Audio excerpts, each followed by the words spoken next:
Dursey, lots of room, he fires, rebound from Smith, comes out to Kempe, he scores! Kempe, rink wide for Kopitar, all the way across to Kempe, shot, score!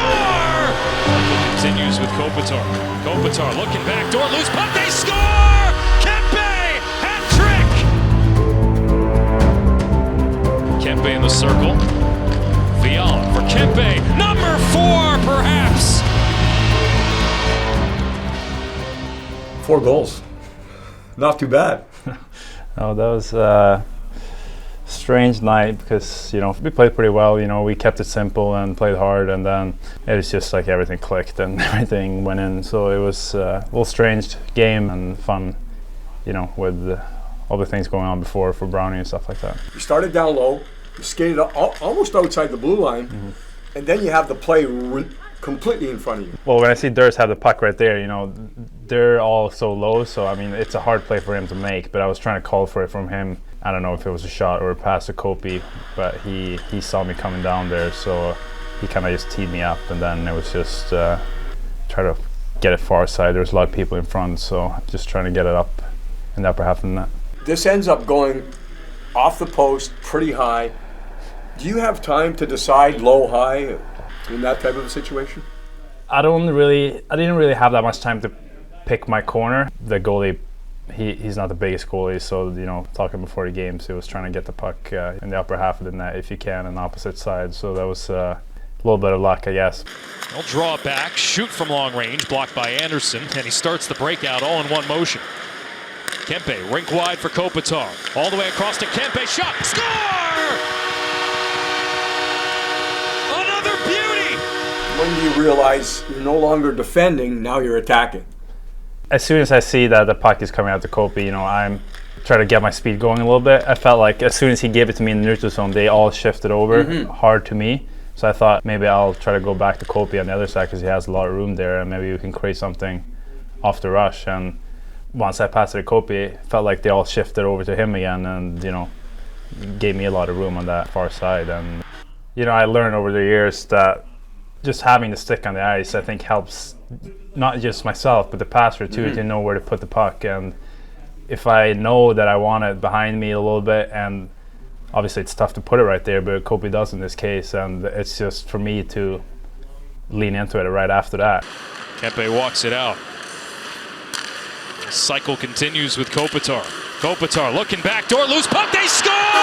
Kempe, hat trick!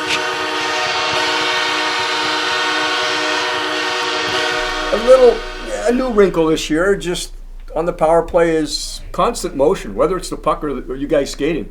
Having Kevin coming in, he's done so many good things for us so far, and it kind of helps me and the other guys to realize that we kind of have to move a little bit more too. I think the box shrinks a lot, and it opens up stuff at the top, and if not, we just keep doing it. And on this play, obviously it was a broken play. We confuse the PK guys for sure, and just going back and forth, it's probably frustrating for them. Doesn't know where we're at. So a little bit of lucky play, but I think it's not a coincidence that we've been good on power play lately either. And usually in those type of areas, it's it's hard to get it upstairs because there's a pad in the way, and it's easy to hit that.